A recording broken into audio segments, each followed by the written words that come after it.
Pour mener à bien la lutte contre la fraude lors des examens d'État et concours, un fléau qui gangrène le secteur éducatif congolais, et s'assurer du bon déroulement du brevet d'études du premier cycle, Jean-Luc Moutou, ministre en charge de l'enseignement général, a réuni ce 14 juillet les différents membres du jury faisant office de cette session 2022 pour régler les derniers détails. Novices ou anciens, tous ont été briefés sur la responsabilité et la gestion optimale des centres, d'où plusieurs garde-fous ont été remis à ces derniers, un guide reposant sur 6 chapitres pour 20 articles. Le processus visant la prise en charge de l'enfant congolais établi dans notre système éducatif est véritablement en marche, tel que souhaité par son Excellence M. Denis Sassou Nguesso, président de la République, chef de l'État, et qui fait qu'en ces périodes de fin d'année scolaire, nous puissions organiser les examens d'État. Et vous nous avez suivi organiser le baccalauréat, puis le CEP, dont les résultats venaient d'être donnés la semaine dernière. Le mardi prochain, donc, nous lançons les épreuves du BEPC sur l'ensemble du territoire national.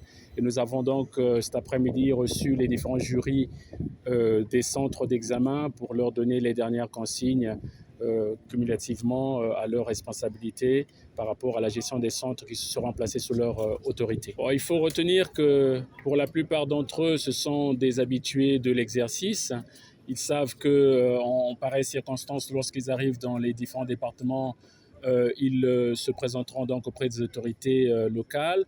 Ensuite, ils mettront les malles en sécurité, ils entretiendront les centres et puis ils recevront les enfants pour leur présenter également là les dernières consignes pour que les examens se déroulent parfaitement bien dans leurs différents centres d'examen.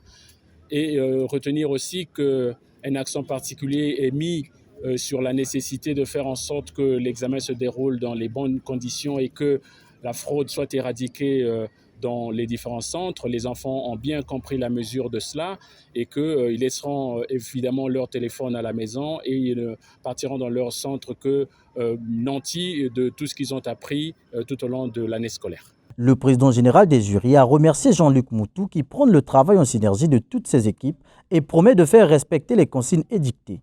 Par la suite, Serge Lukaka est revenu sur les statistiques de cette session.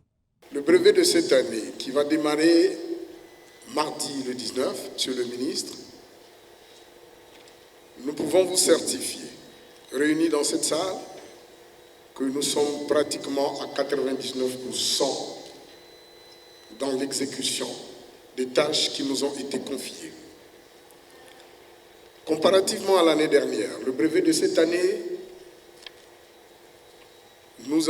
pour le brevet de cette année, nous avons près de 115 065 candidats, dont 59 263 filles, ce qui fait une augmentation de 4,36%, contrairement à l'année dernière, et les 115 065 candidats seront repartis dans 448 centres, dont 115 à Brazzaville, 105 à Pointe-Noire et le reste à l'intérieur. Ils sont une multitude de jurys prêts à être déployés sur l'ensemble du territoire national, mais aussi dans les sites comme le Cabinda et Luanda, sites qui abriteront également cet examen d'État à la même date que d'autres départements.